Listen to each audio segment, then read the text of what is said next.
It's so amazing to have everybody here. So, this first day, what I would like to do is really set up the week for us. Okay, so as we go, there will be several things that we will do together that will kind of take us through this creative transformation process.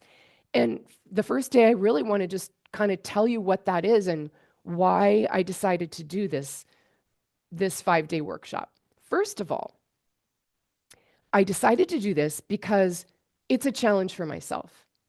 I am a teacher at heart. My father was a teacher, and I now I look back at him and his how he taught and how he sort of learned and gathered concepts around him and tried to share them with his family and with his friends. And it's so interesting to see that replicated in myself. And I didn't even notice it until I got a lot older. So it's really interesting to see that like process happen and our awareness come as we grow and as we age, to appreciate our parents and where they were coming from. Okay, so this was a challenge for myself to create a 5-day challenge, a 5-day training that I could develop some sort of deeper concepts, and that those concepts could actually really help people, that they could help artists with some of the biggest issues that we address. And as you know, you're all very clear on this. It's always resistance. It's always how do I really accomplish the things that I want to in this world with all of these other things going on? So as we do this, that's kind of the baseline for myself. It's my own challenge, it's my own teaching, it's my own growth, and it's my own desire to help other people who are going through the same things that I am going through and that I have gone through. I turned 60 December 31st. So in a way, thank you. In a way, this is a birthday present to myself. And you ask, why would you put so much work on your plate? 5 days of trainings and slides and technology and all of that. But this is exactly why I'm presenting this, because I know that all of you have those same desires to sort of like dig in and do something big that is beyond your current capabilities. And let me tell you, this is beyond my current capabilities. So I'm going to be sharing my process, this process with you, and leading you through several steps to really try to dig into this concept of reinvention and creative transformation. Okay, so first, all you'll need today is an open mind and a journal or paper and a pen. You can take notes and you can respond to a few journal prompts that I have for you. As we go through the week, I will have a PDF for you, and I won't give you that today or even a link to it today. That will be for tomorrow, so don't worry about that. But that's today. So over the 5 days, I will share my concepts for about 30 or 40 minutes. And then there will be a time for us to talk about things, to respond, to talk about your own path and your own process, which I really want to know. And I want to know where you're at. I want to understand what artists are doing, what you're thinking, how you're working, and the challenges that you're having. But also right now, I think that you're here because you're at least curious about what reinvention actually means. And I have some answers for you. So I'm going to be sharing that as we go. So I think that most people here are like, reinvention curious, or also really ready at this point in our culture, our politics, your time of life, your season of life, to sort of break out of past habits and past post-COVID lulls and all of that, to sort of change some patterns in our lives. So to try something new. or to just get past current blocks that you just can't seem to break. So you're in the right place. So as I go forward, we will be talking over the next 5 days about at least one, if not more, framework for transformation. And I will share with you, but I love frameworks. I love steps and diagrams and scaffoldings and systems. Now, that may just be me. I think I'm more of a systems person than most artists, but I do have to say that every artist works in their own way. Some are more information based, some are more risk takers, some are more, systems people. Some just have to sort of get the thing in their hands and work with it. There's nothing wrong with any one way of working, but I want to share with you some of the ways that have helped me, and a lot of them have to do with sort of mental models. Okay, so that's where we're going here. And then beyond this framework, we're also going to really understand ourselves better as artists. And so if you listen to all 5 days, you'll have a big picture. This is not a simple 1, 2, 3 framework. Okay, what I'm going to do here is sort of take some frameworks we already know and layer them together. Okay, so it will create a framework that is a sort of a bigger picture. So you'll have to be patient. You may even want to look back and watch this again, go to the points where I get into this. And I trust that we will all have a deeper understanding of ourselves as artists going forward. Okay. And of course, as human beings. All right. You'll see a lot of artwork that I bring up, including this painting by William Blake. And most of the art, people might be curious because I just love to share and use this art to inspire us along the way. This is from, most of the art that I'm using is from Wikipedia Commons. So it's public domain art. But there are a few that I've taken photographs of things that I've seen, and I'll share that with you in sort of a document at the end if you're interested. Okay, so we are going to be entering what we call a liminal space. And a liminal space, many of you artists already know what this is. A liminal space is sort of thinking of any space that is between two other places. So in my own work, I work with the shoreline, and I go to the shore, and I have often felt like this is a liminal place, a liminal space between the ocean, sort of the unknown, and the earth, which is our modern day world. And as elemental, it's between water and earth. It's always changing. It's always shifting. So a liminal space may be a transition space. It may be when you get divorced or married or graduate or get a new job or become an adult. There's always these thresholds that we go through. So a liminal space is one of sometimes that in-between place where it can be disorienting a bit, it can be confusing, and it can be inspirational and transformational. So this picture is from a Judy Chicago show I saw last year in London when I went to London, and this was at the Serpentine Gallery. It was incredible, and this picture just really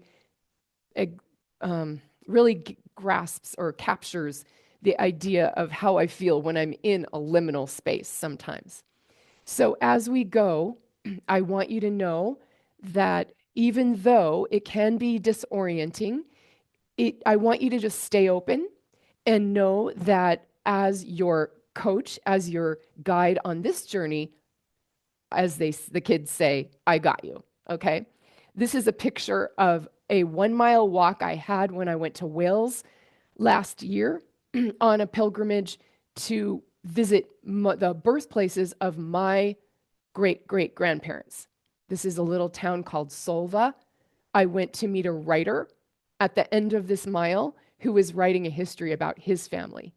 So I just want you to know that part of this is very personal for me, gathering information and trying to transform myself into this new project I'm doing, which is a far beyond what I'm capable of at the moment. And that's what we're talking about. We're talking about doing new things that we're not capable of doing at this moment. All right. So as we start, what I'd like to do is center ourselves to sort of have a place to start from in a grounding salutation. Okay. So this is a picture that I took of the roof of St. David's Cathedral. If you look closely, this is Hey, this. Shannon, Yes. I'm sorry. Are you showing pictures? Because I only see you. Okay. All right. So is that true? So I'm going to make sure that I can share my screen. How weird. Can I anyone can else see the see pictures. pictures? I can see them. It's only me, maybe. Okay. Thanks, Elizabeth. That's good to know. I'll look at mine and I'll be quiet. Thank you. That's okay. And you'll get it in the replay. And if it doesn't come out in the replay, I'll re-record it with all the slides, okay? So it may be that you can also look at you can see. Okay, good. Okay, yeah. All right, thank you. So this is the roof of St. David's Cathedral that I took. So it's just this gorgeous building, and it was a pilgrimage for me. So first, I will sort of lead us in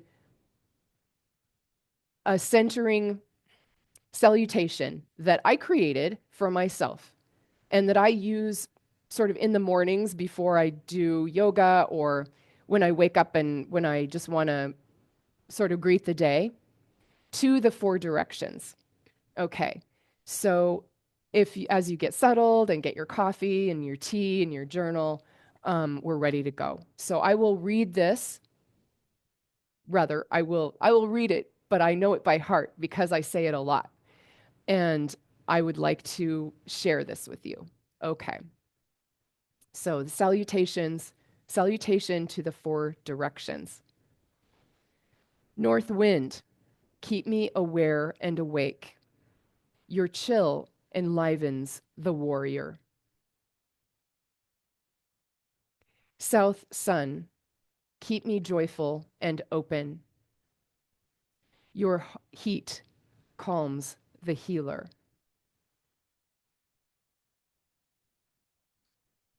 East rising, keep me focused and committed. Your light emboldens the teacher. And west setting, keep me reflective and mindful. Your colors inspire the visionary. So, in sharing this, I want to just remind us that we live on a planet that is spinning in the universe around a star that gives us light, and that we're all so tiny. And also, our brains are so big. So, as we approach this, I just want everyone to acknowledge how amazing and how beautiful that is as we go forward. Thank you. Okay. So today, I will share three basic concepts that I teach. Some of you may know the first one called the four hats. And I won't dwell on each one today a lot, but what I will do is sort of say how they can overlap in what I will be teaching next over the next week. Okay. So the four hats of the artist in business, but really, this is a bigger concept than just business. It's the idea of the four hats that we wear in our life, in our process, in our creativity, in our entrepreneurship, in our projects. Then the hero's journey, which is a concept as that many of you all know from Joseph Campbell. And then the 8 creative elements, which is sort of how I've brought many of these ideas together in sort of a broader concept that I will use to underpin what I'm going to teach you this week. Okay, now, just quickly before we go into this, I know that many of you don't know me at all. Okay, so I am Shannon Borg. I am a writer. I'm a beachcomber. I am a painter. I've written books. I wrote for Seattle Magazine. I live on San Juan Island in Friday Harbor, but right now I'm in Illinois and I'm studying for an MFA in painting. I have taught workshops and classes sort of all over. There's a picture of me in Saudi Arabia teaching that I got to do a few years ago. And I have a program called Metaphor Mindset Studio, which is one-on-one coaching. And it helps artists sort of go through this 5-step process to understand yourself, to become more in control of your creative process, and to develop a business or a career on your own terms. And then I also have a community called Art Business Circle connected to that. Okay, so that's me.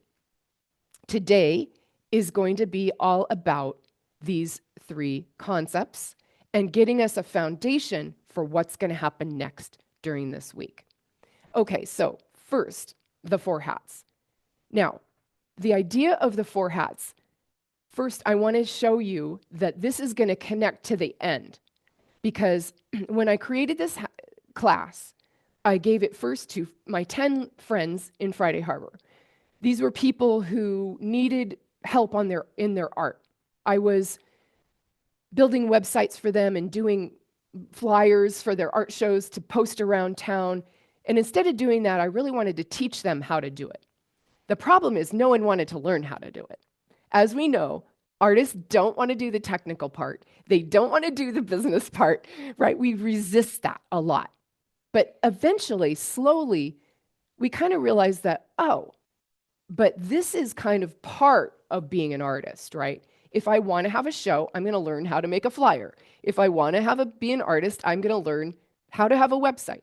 So I started teaching people how to do that kind of stuff that was from my past life in website work and in marketing. And so I thought, I'm going to bring it all together in this class. And I tried to make it fun. But first I thought, what are all the hats that we have to wear, right? We say we wear all these hats. So I basically narrowed it down to 4 hats. The creator hat, the leader hat, which is that top hat, the mayor that sort of like is the leader of your own little world and your own business. The operator, which is the hard hat, which is the technology and the finance that we have to dig in to do all of the work that we need to do to have a business or a project or a show. And then the promoter hat, which takes us off into this next realm of the outer world, putting ourselves out there. Now, this idea, the reason I'm sharing all this with you is because this idea seemed super simple to me. It wasn't one that I was going to keep using. It was like, I actually went to the Goodwill and got hats, or I went to the party store, actually. I got those 4 hats, and I sort of gave my students, here it is. I gave my students these hats. We took pictures. It was fun. And then this idea started to get bigger, and I realized that this framework could really help people, and that people kept coming back to me and saying, oh, that was so simple. That simplicity helped me understand so much more about what a business is. And so I added this part where I realized that moving from the creator to the leader was a process of moving from a foundation to a future, because it was about self-leadership. And then the idea of going from the creator to the operator and the promoter had to do with moving from the inner artist to the outer world, which was a huge move, a huge transition.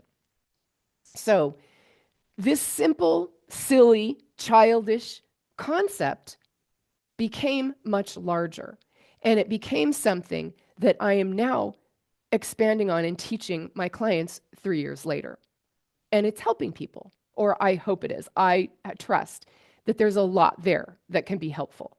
So I just want you to remember and think about that dumb idea you have, the dumb concept, the silly concept, the idea that you think is not really worth much, or that's so simple that everybody knows it. The artist, the art, the painting that is just like, no one will really want to see that. The show idea that is so obvious that people will be like, oh, everybody does that. I just want you to know that this is what we're talking about here. Okay. Those simple ideas are what we need to be reminded of over and over to be able to really sort of grow ourselves and grow our own ideas. So I hope that's inspirational. Okay, that's concept number 1. Concept number 2, the hero's journey. Now, I just took this slide off Wiki Commons because it's the simplest circle of this concept of the hero's journey. Now, a lot of people know Joseph Campbell. He was a mythologist. He was a folklorist. He did a series of interviews on television called The Power of Myth. So you can go back to your PBS channels and watch them. They're fascinating. And he was really a student of Carl Jung. And he took his ideas from Carl Jung, who was, of course, a student and colleague of Sigmund Freud, and he transformed them when he wrote this book called The Hero with 1,000 Faces. He studied in his anthropology or ethnology, he studied many cultures around the world and all of their transformational rituals, from the islands, from the north, the native tribes. Now, we look back on this and we think of this now as a form of colonialization, right?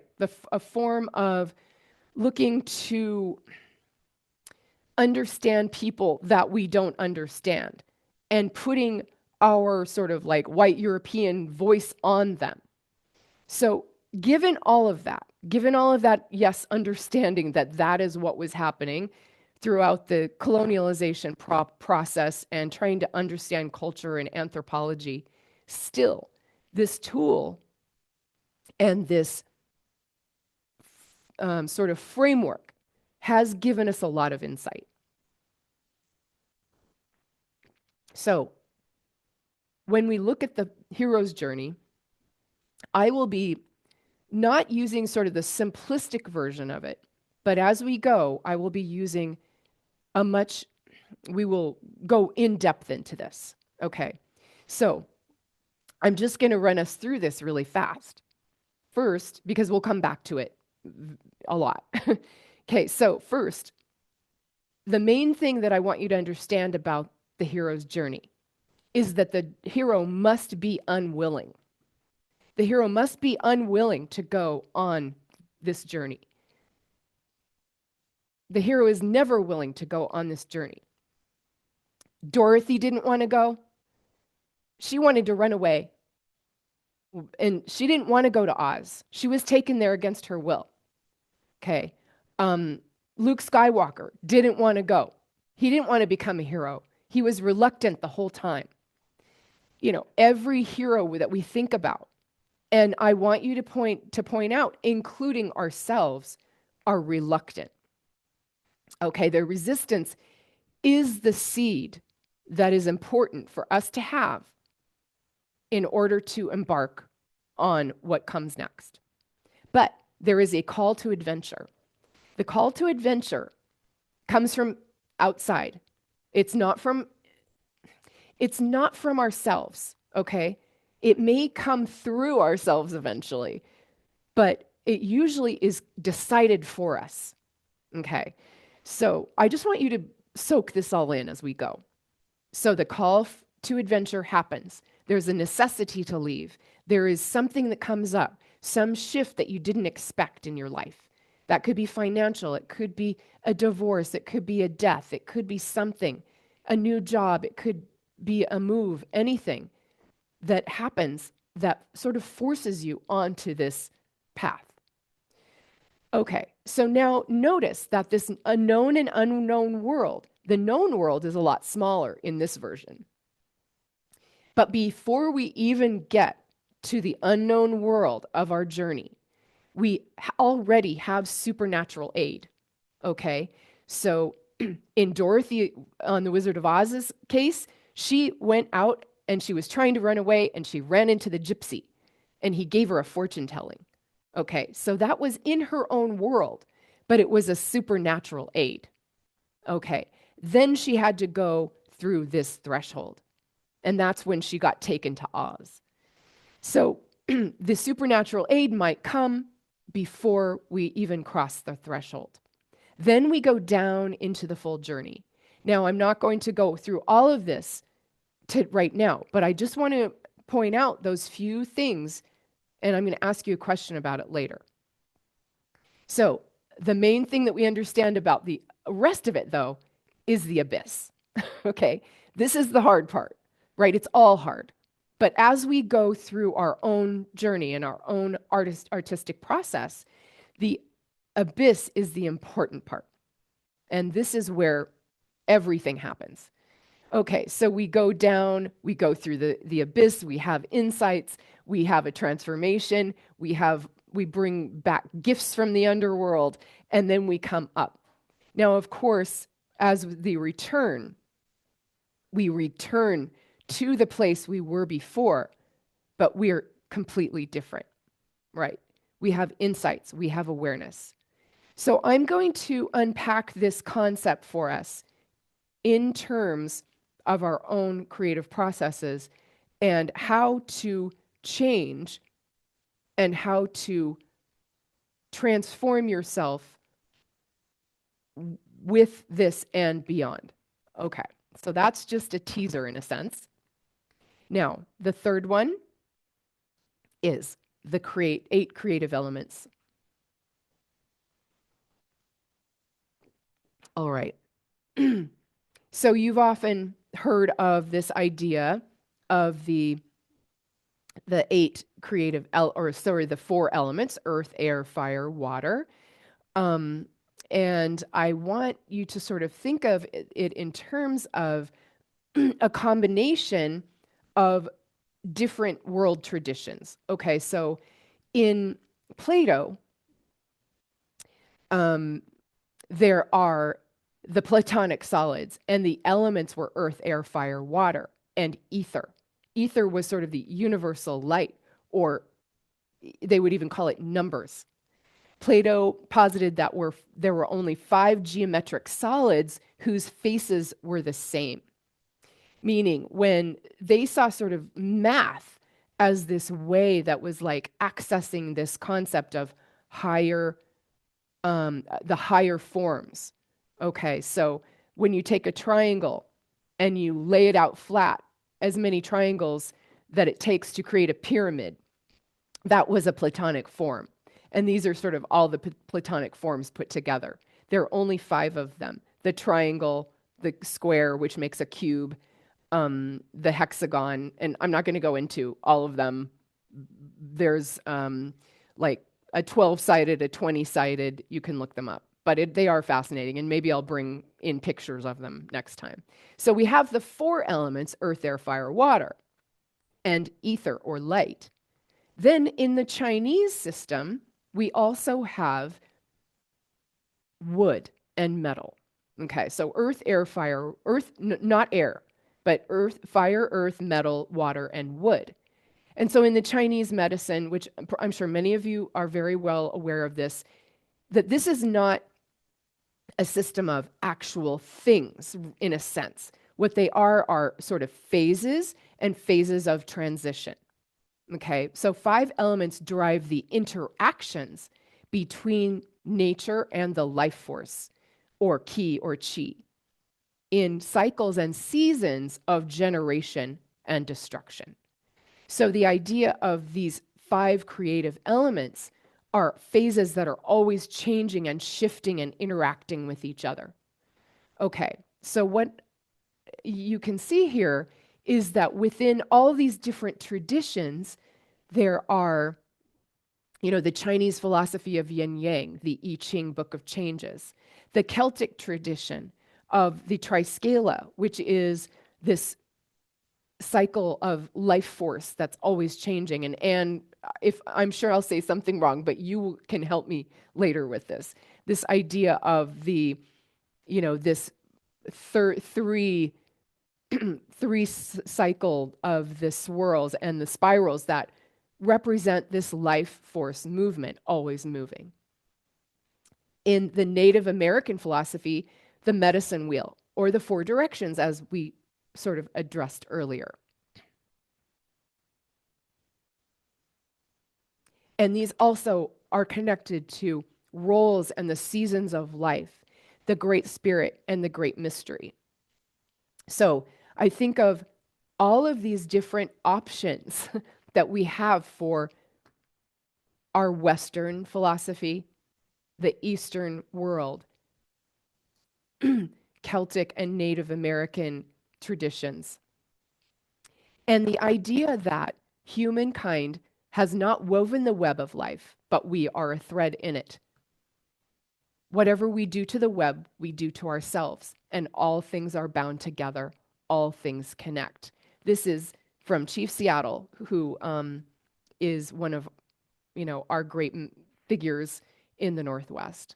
So the idea of these elements, including not just what we can see, earth, air, fire, water, or wood and metal, but also math, also number, this idea of the concept of form and the mental connection of all these, how forms and objects develop and grow in the world, is one of these other sort of life force elements, which also includes music, right?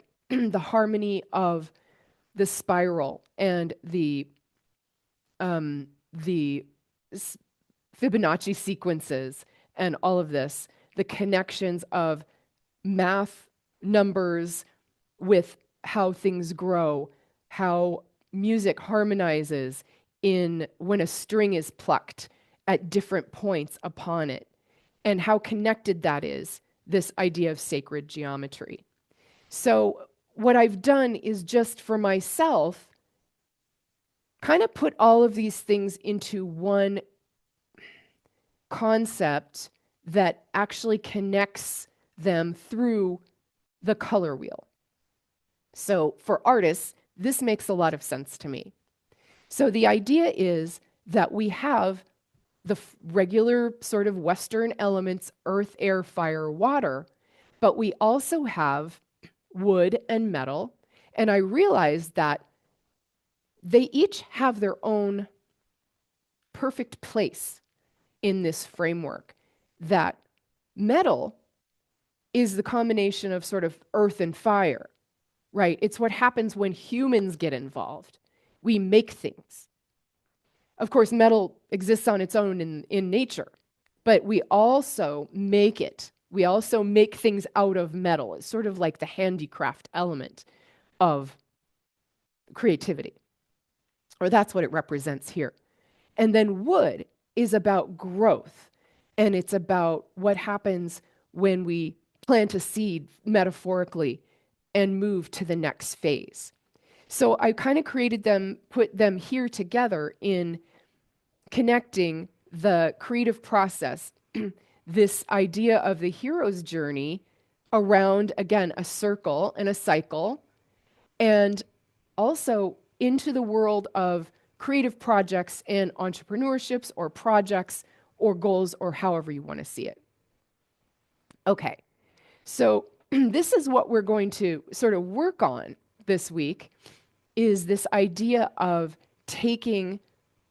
following this path from air, which are thoughts and the mind, to fire, which is sort of this fire that's lit under our butt, right? This unwilling hero that needs to go to this next phase, and then going down into that abyss. We need to go down into the earth. We need to create something. We need to transform something that we have been given into something else. We need to learn what we can learn from this journey. And so we have earth, air, fire, water, but we also have the idea of this middle area, which is the void and number, the void and light. Okay, so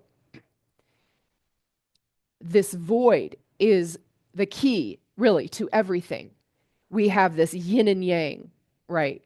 The idea of the dark mystery, the unknown, and light, and full light or awareness, where all of this comes together, all the colors blend, either in darkness or complete light. Okay, so I can't believe that I finished sort of at this point, leading you to that much of what we talked about in 40 minutes, like I said I would. But what I would like to do now is stop sharing my screen and just talk, because I would love to get your input, your insight on where we are now, and tell me about your creative thoughts and your projects that you're considering working on. Okay, so I'm going to stop sharing, and I'm going to open up the chat, and then I will call on people as we go. Okay, so we'll go multi-speaker as I click on people. And then I think that you should be able to see someone next to me if they are speaking. Hold on. Okay, I have my progressives on, so I have to look over here to be able to read things. Please excuse me. Okay, first, Laura had written, "Very truly I tell you, when you were younger and dressed yourself and went where you wanted, but when you are old, you will stretch out your hands and someone else will dress you and lead you where you do not want to go." I love that. Okay, that is from our greatest literature, the Bible, John 21:18. Interesting. Okay, thank you so much. It's about that unwilling hero. So I want to ask, I will be between now and the next time, what I'd like to do is ask you to do sort of a question, answer one question and sort of do a journal prompt between now and then. Okay. And that is, what do you want that you already have? So list 5 things that you want that you already have. Okay. And then list 3 to 5 things that you don't already have that you want. Okay. So I'm going to just type this into the chat again to make sure that you have that.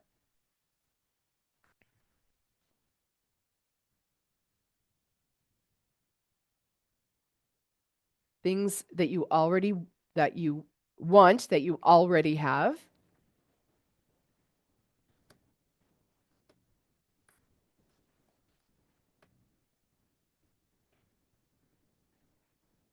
Okay. So I'll just give you that as a prompt, and that will help us sort of kick off tomorrow.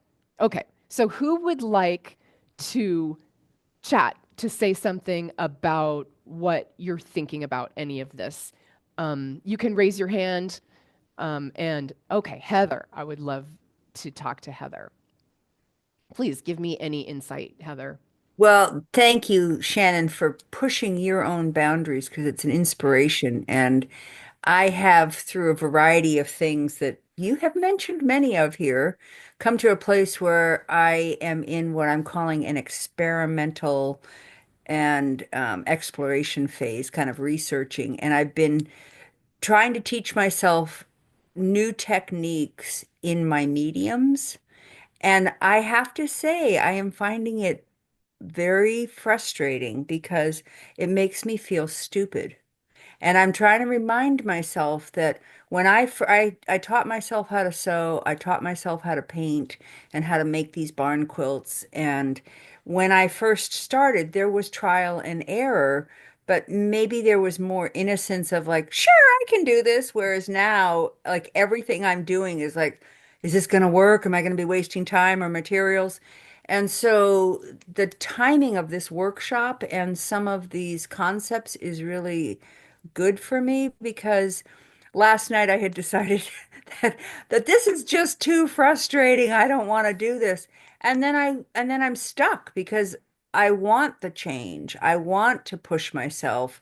And working in isolation, it's hard for me to come up with all of this stuff on my own and then follow through with it and then critique it. And so it's good to have your prompts, and it's also good to have this community to kind of speak within, but also to be accountable to. So it's been an interesting process that I have felt coming for a long time, and now I feel like I'm really starting to take those steps into that journey. Wow. Well, yeah, thank you from the Northern Isles. Please, I'll acknowledge that to bring this wisdom that everybody's feeling. I feel the exact same thing in my own work. I mean, I just like I'm gonna align this with what you're going through. I basically applied for an MFA program on a whim because I wanted to study painting. I wanted to get better. And then I had to move here for 3 years. And now I'm around a bunch of 20-year-olds that are amazing artists.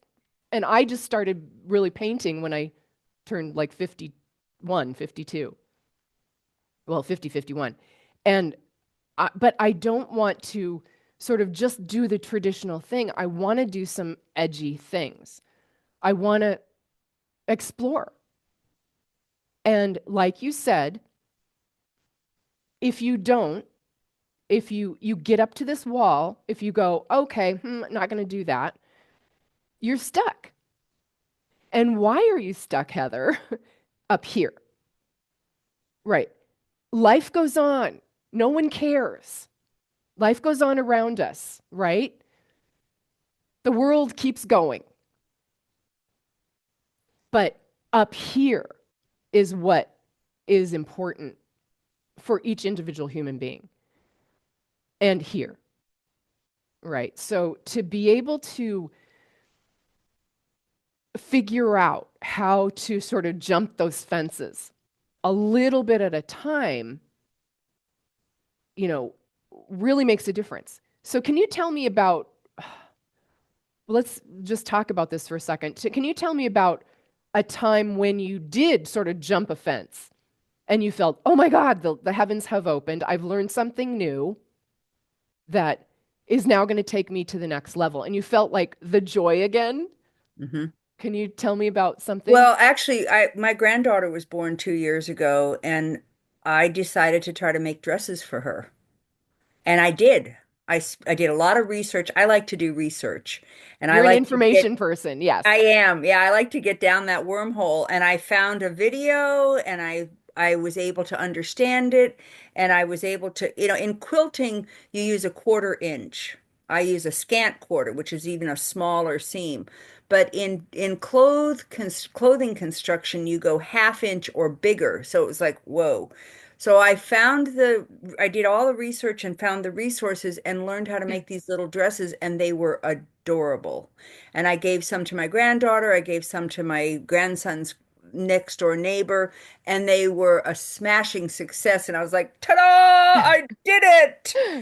And then I got feedback from the mom saying, these are so cute and they're really hard to get on the kids.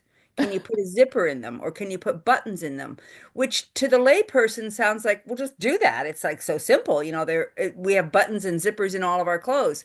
Well, as a quilter, seams are hidden.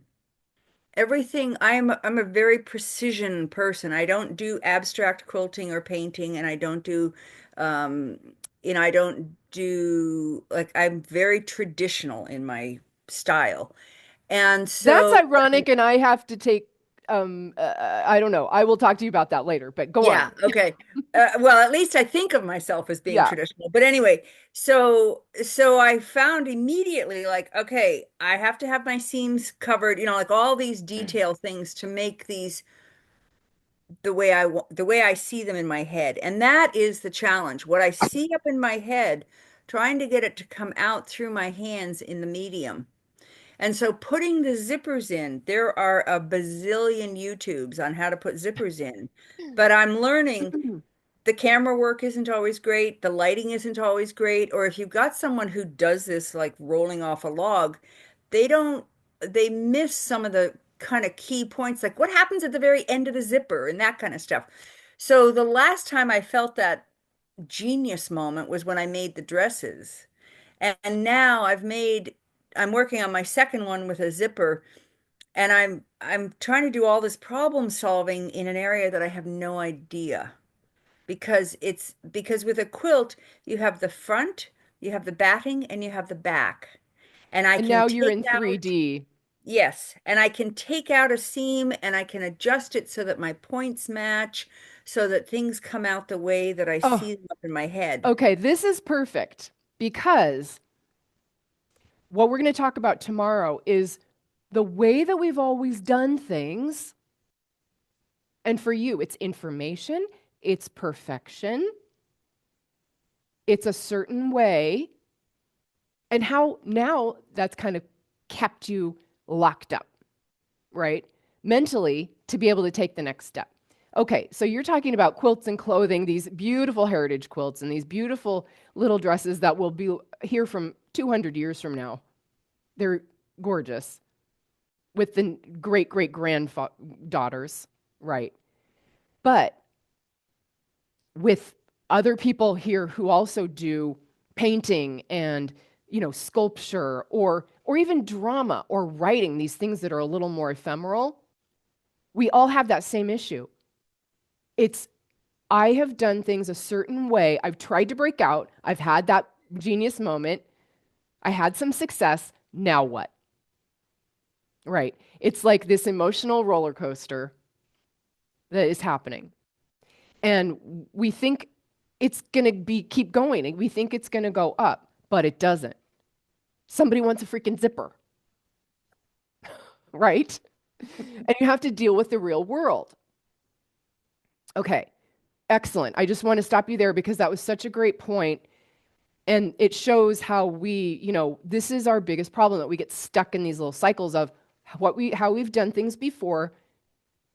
And in a sense, how to break out of it when we don't want to, or how to find a new way to go when we do want to, you know? Yeah. And I Okay. would say that what it is that's prompting me is I have, throughout the course, I've been doing this for several decades, and throughout that course, it has had that ebb and flow of like, oh, it's just kind of a slog, or oh my God, this is so exciting, I can't even sleep. And but but within myself, there has been a joy and a resonance that I've started to notice is not there recently. And Mm-hmm. that's what I'm really looking for Yeah. is and so I'm using the prop of getting the zipper in just the way I want it, or getting the buttonholes just the way I want them, or having the tuning on the instrument just the way it needs to be. Mm-hmm. Yes. And so we use perfection to get us to the point where we think we're going to be happy or we're going to be joyful around it. And often that's not where it comes from. It comes from the unknown and the things that we just didn't even see coming. So, okay, well, thank you so much, Heather. That is so insightful and just really sets us up for a lot of things that we're going to talk about. Okay, anyone else who would like to talk? We have 4 or 6 minutes, and that's just is going to be today. It feels like we, covered a lot, but so little in the week. okay, we're going to be set up for a lot more coming down the pike. Who would like to say a few words? Susan Slapin, thank you. Go ahead. Could you ask the question again? The question is, I would just like to hear the last time you had some sort of great insight in your work where you discovered or you came to this place where you had some breakthrough. Okay. Well, the simplest thing I can think of is when I wrote my few books in the last few years, and my mind told me that I really needed to, this was the third one, that I really needed to get all my art notes and put them in one place. And what's the easiest way to do that? And there's a program called photobookamerica.com online to easily self-publish. It's really um, understandable for a visual, literal person. The problem with that, by the way, is if you don't reorder in 6 months, they extinguish the file. But the point is, I thought I was going to the computer late at night to write all my art notes so I could like have some cohesion, because I'm also a big rabbit hole, galactic pebble in the water, the ocean. Where's the handle? How do I start? Where do I start? What's most important, soul or trying to sell it or something? And so I opened my computer late at night and I thought I was going to write art notes. And instead, I started writing this story about like this princess and a cauldron and porcelain and social justice. So if I answered your question, even, I don't even know anymore, you know? That's okay. Ask me a question, I'll go in 400 places. That's So okay. Yeah, go ahead. so that was a moment of the universe coming together to say, well, this is what you thought you were doing, but this is actually what's happening, and it's going to take you somewhere else. Um, Yes. Well, and thank you. That is just like, doesn't it happen every single time? You know. no, not at all. Not at all. Okay. Well, I think that's great. And I take that back because I guess what I mean when I say, doesn't it happen every time? It's sort of like when I think I'm supposed to be doing something I plan on doing, then I get sidetracked. That happens every time. But the Yeah, insight doesn't always happen every time. So right. And yes. and now I'm totally stuck in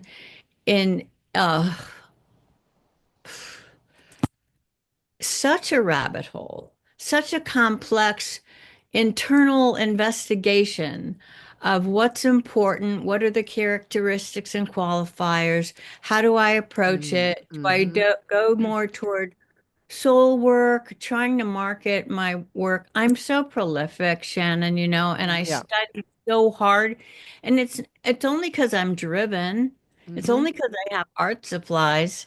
And I wish I could have a better market for my work, you know? Mm-hmm. So I'm just doing all these incredibly like inquiries, and then I get perfection, Yeah. procrastination, the easel. It's like, which one? So as of this morning, I'm going, fine, set up 3 easels. And I Mm-hmm. wrote notes on each one of how to what my main overview will be when I approach that particular easel, and then I can pull from my notes and my qualifiers what Yes. am I. But it's like, blah. Right. Okay. Yeah. And so it's so interesting because there's Heather, who's this precision person. She knows exactly sort of like what she wants to do, and she makes these zippers and they're perfect. And not the zippers, I mean the quilts. And then there's other people who have sort of 10 things going on at once. And I'm one of those people too, where I need to be able to go from one thing to the other and back and forth, but it feels like I don't get to finish any of them. Or if I do, then, what I should do is narrow it down, right? And focus on one thing. And that's just impossible, isn't it? Yeah. So, okay. Well, thank you, Susan.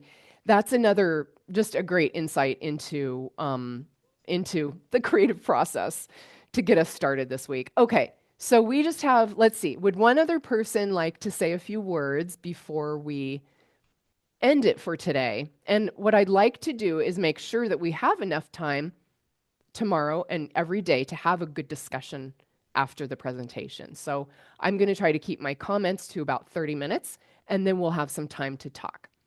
Anyone else? Elizabeth, yes, Elizabeth Hewlings, thank you so much for being here. I really appreciate it.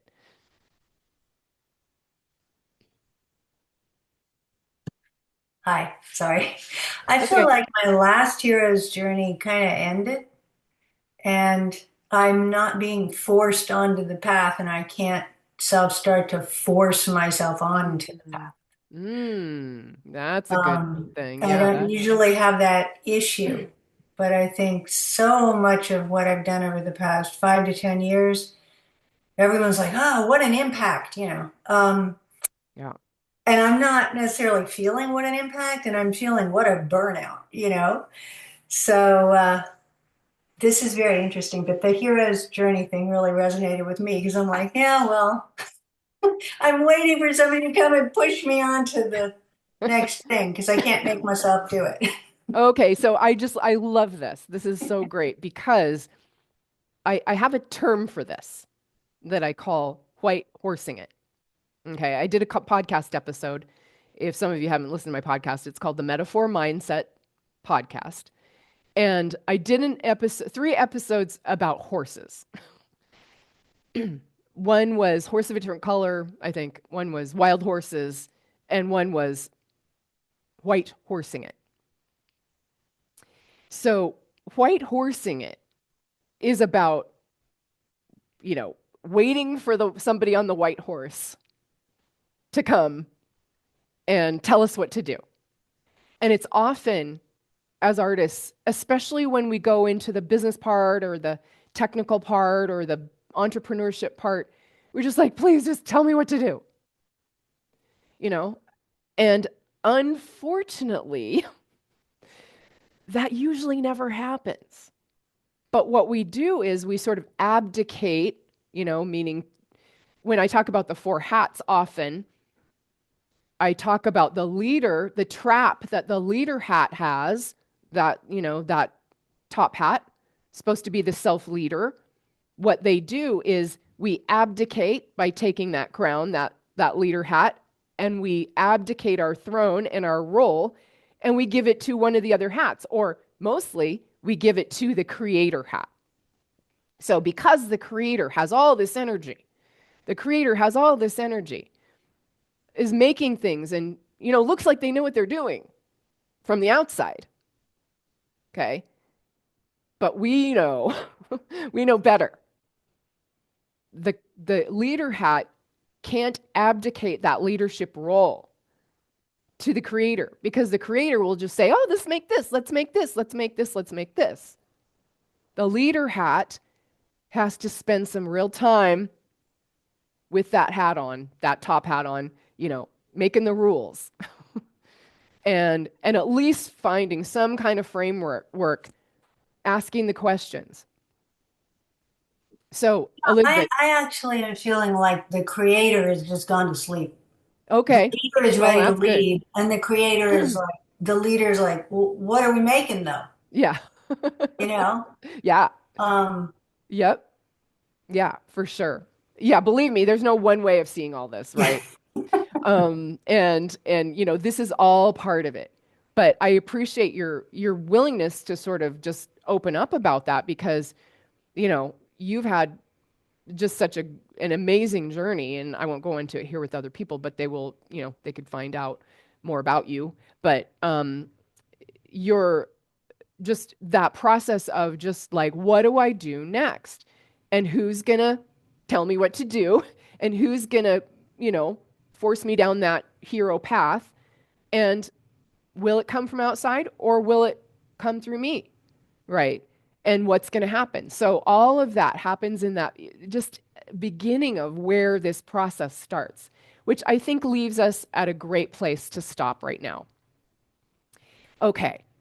So thank you so much. I'm going to just sort of end it here by saying, I acknowledge your time. I don't know if everyone's going to be able to be here this week or if it'll end up just being me at the end. And that's okay. But your time is precious. I will try to honor that with an hour going forward for the next 4 days. We're going to go through a lot. And I know that this will be helpful to you. So all the best. Answer those 2 questions for me tomorrow. List 5 things that I want that I already have, and 3 to 5 things that I want that I don't have next. Okay? So we'll see you tomorrow. Bye.